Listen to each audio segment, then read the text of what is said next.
From the American Experience Storybook, Patrick Henry, 1736 to 1799. The battle, sir, is not to the strong alone. It is to the vigilant, the active, the brave. Speech at the Second Virginia Convention at St. John's Church in Richmond, Virginia, March 23, 1775. I am not a Virginian, but an American, Patrick Henry declared at the First Continental Congress. Patrick was among the first people to feel and express this as the American Revolution began. From boyhood, he'd been taught to speak well from his college-educated father and his Anglican pastor uncle. Patrick had several jobs as a young adult, including store clerk, tobacco farmer, and tavern manager. But he found his niche when he became a lawyer. Patrick communicated clearly and persuasively, discussing complex political or legal issues in a way that allowed everyone, not just the highly educated, to understand and participate. He encouraged people to unite and to oppose the Stamp Act. Only the colonies should be able to tax the colonists. Patrick became Virginia's first governor and helped to write the state constitution. He believed in individual and states' rights more than a powerful central government. In fact, after the war, he argued that Loyalist property be returned to them. This passion for states' rights led Patrick to oppose the Constitution because he thought it gave the federal government too much power. It is largely because of Patrick's protests that James Madison drafted the Bill of Rights. In his later years, Patrick was offered positions in the Supreme Court as Secretary of State and Attorney General, but he declined them. He preferred to spend his later years with his family. The following excerpt is from the Stories of Great Americans for Young Americans by Elbridge Streeter Brooks and the Thomas Shepard Meek chapter, Patrick Henry, the poor boy who became a lawyer and the famous orator of the Revolution. Every boy and girl loves to hear a great speaker, and almost everyone has heard of the wonderful orator who stirred up the people and made them resist the tyrant king of England, who made our forefathers pay unjust taxes and kept us from being free and independent people. His name was Patrick Henry. Like almost all other great men, he has an interesting life. He made himself what he was. After failing in several other undertakings, he finally entered the calling to which he was exactly suited and became famous. His life will teach many girl and boy readers not to despair if they fail once or twice, but to keep on trying. There is some line of work or some profession in which every boy and girl can succeed, if they will only do as Patrick Henry did. Find out just what they can do best, and once they have undertaken it, stick to it and work with all their might. Like George Washington and Thomas Jefferson and many of the great men in the early history of our country, Patrick Henry was born and raised in Virginia. His father was named John Henry and came to this country when a boy from Scotland, about the year 1730, to seek his fortune in the New World.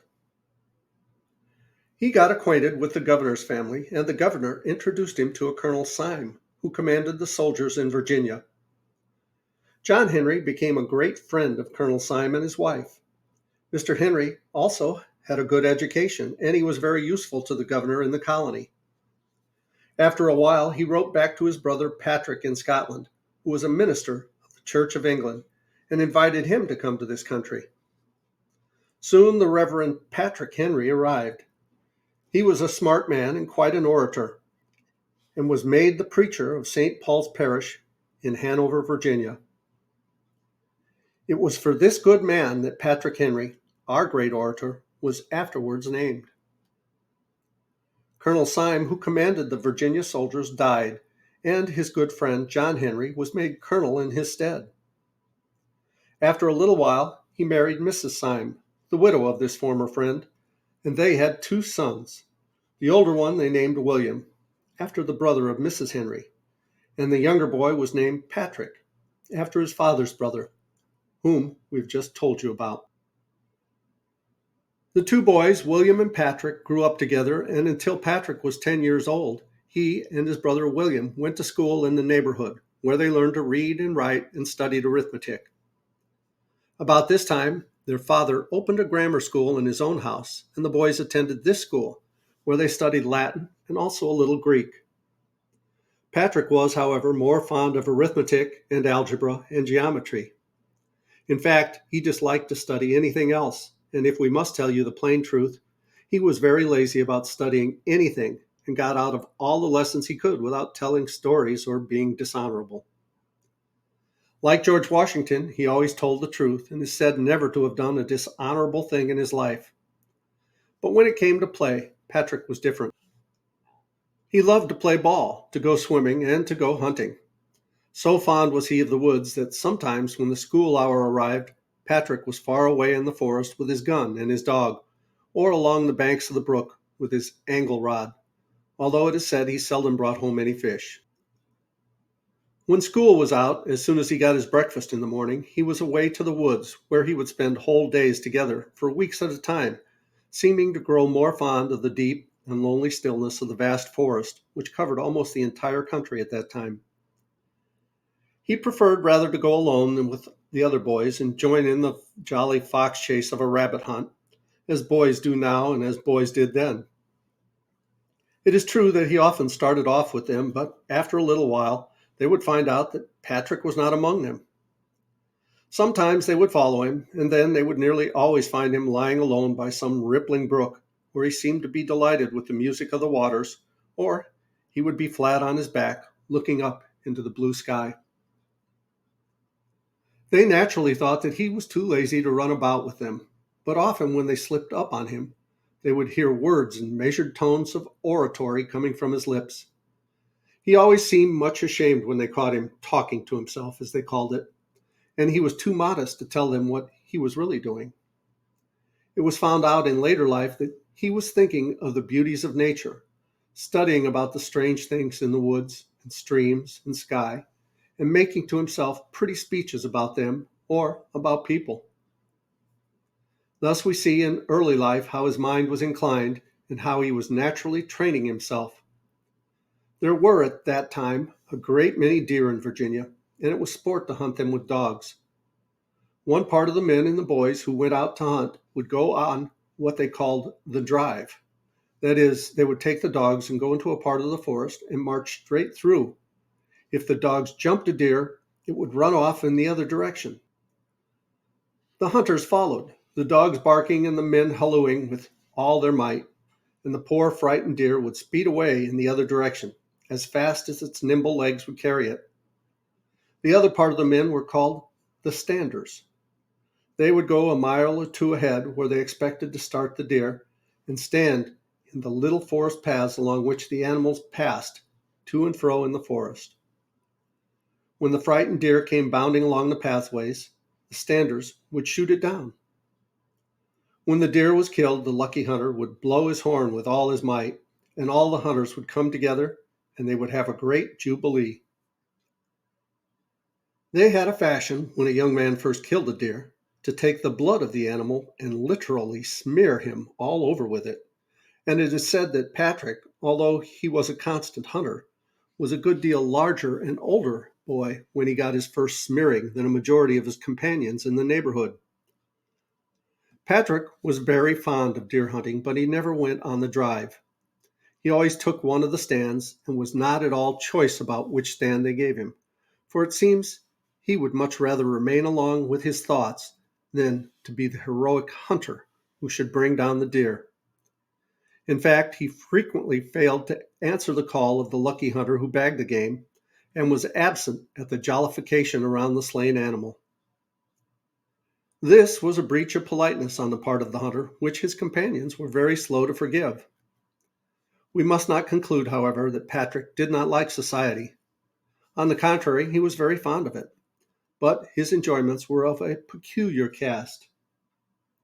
He did not mix in the wild and mirthful scenes, but usually sat quiet, taking little part in the conversation, seldom, it is said, even smiling or telling a joke. He seemed lost most of the time in his thoughts.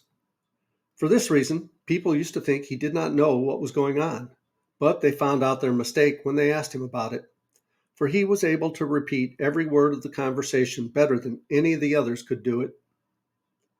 Patrick was very fond of music and learned to play on the flute and violin, and often at the country parties he played the fiddle for many a jolly old Virginia reel, which was the most popular dance in those days. He frequently joined in the dance, and while he appeared to enjoy it immensely, it was said that he was very awkward and danced all over rather than with his feet. It was funny to see his long, lanky arms and his big shoulders flying and shrugging about, while his feet seemed so heavy that he could scarcely lift them off the floor. Patrick's school days ended when he was 15 years of age. By that time, there were so many brothers and sisters in the family that the father was scarcely able to support them, so he had to let the two older boys leave school. Patrick was placed behind the counter of a country store, where he stayed for 1 year as a clerk. His father then thought Patrick and William ought to be able to run a store for themselves, so he bought them a stock of goods and, in a country store, set them up in trade, as it was then called. Patrick was the manager of the store because he had a year's experience, and William, though older, must be his clerk, at least until he could learn all the mysteries of storekeeping from the younger brother. But the boys thought that keeping store wasn't work, but only play, and all they needed to do was merely to wait on the customers and give them what they called for. Furthermore, they thought everybody was perfectly honest, and so they were generally, but often people who do not have the money buy more things than they can pay for. So Patrick and William trusted everybody, and about one half of the time forgot to charge the things they sold on credit. And at the end of the year, when their father came to see how much money they had made, lo, he was surprised to behold they had sold almost everything in their store, and that they had very little money, and what they had charged up to the neighbors, if all collected, would not leave one half so much as what he had started the boys in business with at the beginning. Thus, Patrick Henry and his brother had proved great failures as merchants, and they had to hunt work with the farmers, or get to be clerks in other stores where they would have nothing to do with the management. But while the money had been wasted, Patrick's time had not been wasted. His store was one of the most popular places in the neighborhood. People used to go there to talk and gossip with the Henry boys, as they called them. No other place was so entertaining or such a jolly good place to go. Every Saturday afternoon and almost every night found quite a throng of men and boys seated before the store door in the summertime, or on good boxes around the stove in the winter, animated in conversation. No matter where else they might go, they never talked like they did in the Henry boys' store. The reason of it was this. Patrick Henry, while he did little talking himself, every time he could get a crowd together, began to ask somebody questions about some matter of history or something of common interest. He would carry his questions from one to another around the company until he would get them in a lively debate, which often ended in quarrels and sometimes in fistfights, for they were great fighters in those days. But no matter what they were doing, whether engaged in heated discussion or pommeling each other with their fists, Patrick was watching them closely and studying human nature. You remember that he formerly studied the woods, the birds, the brooks, and the things he found in the forest. He was now studying men and how they might be moved to good or bad deeds by speech. Perhaps he had no thought of ever becoming a great orator. He studied human nature because he loved to be doing it, and he thus gained a knowledge of men which afterwards enabled him to control them so powerfully with his wonderful eloquence. During this period at the store, Patrick also began to read books of history. He particularly loved to read the lives of the grand old Greek and Roman heroes. He read all the orations of that wonderful orator, Demosthenes, who lived in the city of Athens more than 300 years before Christ, and who also used to make such fiery orations against King Philip of Macedonia, who was oppressing his countrymen, so that the people of Athens would rise up and shout in their frenzy, "Let us march against Philip!"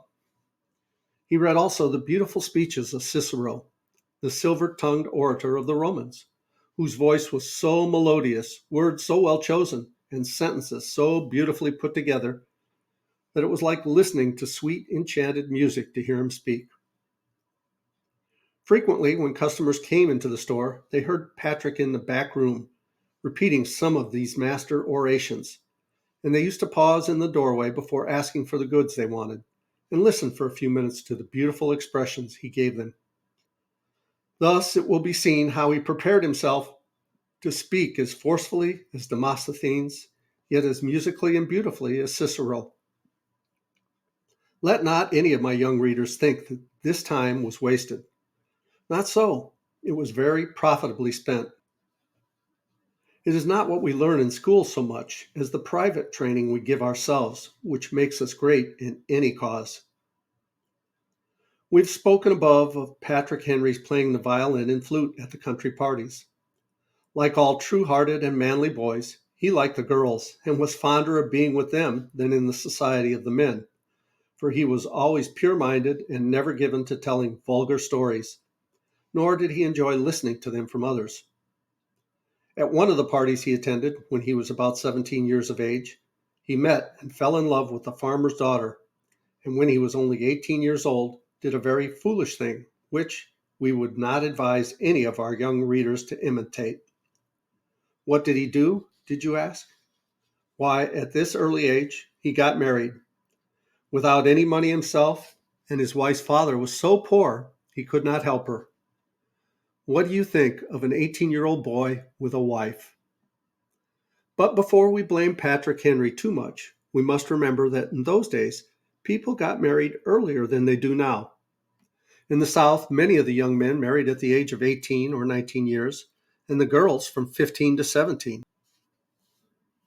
If we go into some of the far South countries like Mexico, we find them marrying even younger. So while Patrick Henry was, as we think, a very young groom, he was not in that day entirely out of fashion. One day soon after the wedding, Mr. John Henry and Mr. Shelton, that was the name of Patrick's wife's father, met and between them gave the young people enough land to make them a small farm. They built them a little house, and the young husband went to work with a little digging in the earth to support himself and his new wife. Their little cottage consisted of 2 rooms, one in which they cooked and ate, and the other was their sleeping room, their sitting room, their parlor, and their spare room, so that when any of their friends came to see them and stayed all night, as they frequently did, Patrick and his wife gave up the bed to the visitors and made for themselves a pallet in a corner.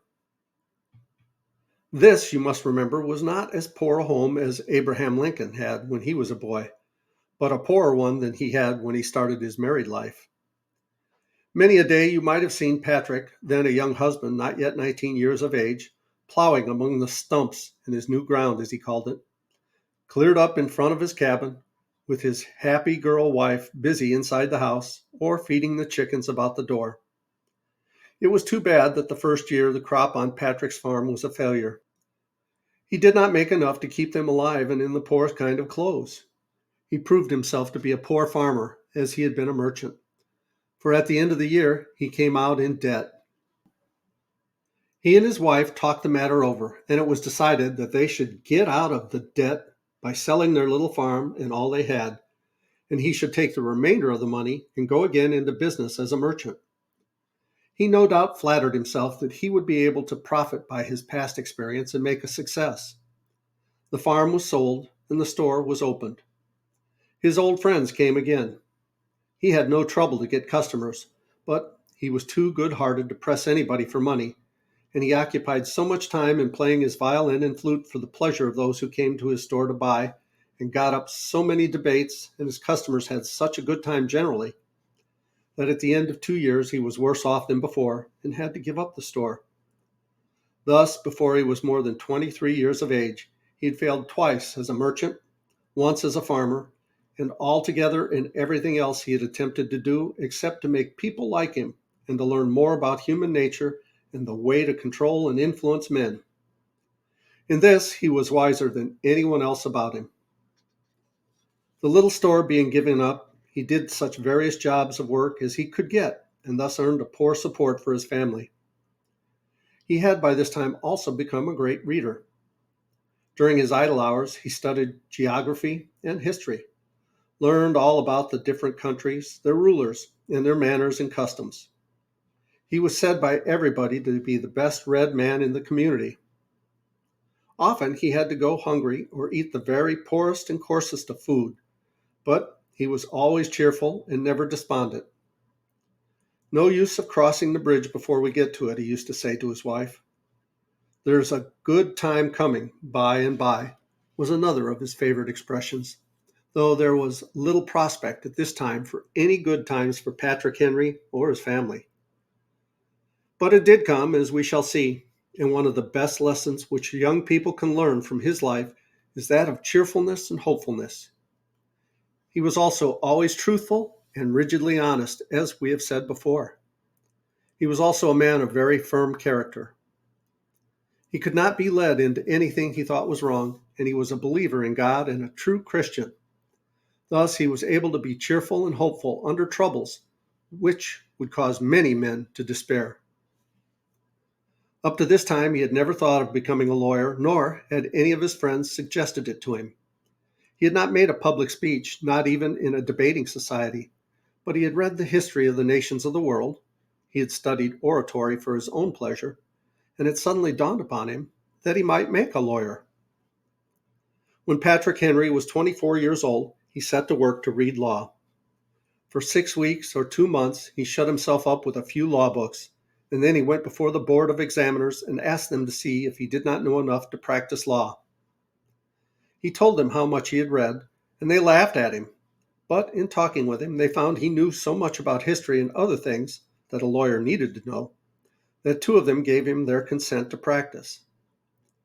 The other one of the examiners, Mr. Randolph, who was not present when the other 2 gave him their consent, was so shocked at Mr. Henry's personal appearance in poor clothes when he came to see him that he told him he was not fit to be a lawyer, that no man who looked like him could be a lawyer, and he would not examine him at all. This made Patrick angry, and he answered the learned man in such a manner and gave him such a lecture on his duty that Mr. Randolph was greatly surprised, and he tried to punish Mr. Henry for it by getting him into an argument which he meant to show him how ignorant and unfit he was. But Patrick Henry was at home, and he talked so smart and so well that the judge exclaimed, "Mr. Henry, I will never trust to appearances again. If your industry be only half equal to your genius, you will become an honor to your profession." And he signed Patrick Henry's license, though it is said young Henry was at this time so ignorant of the forms of practice that he could not make out a case or present it before the court. And we'll pause here and we'll continue with Patrick Henry in the next video. Thanks so much for watching. I love you guys. As Tigger says, ta-ta for now.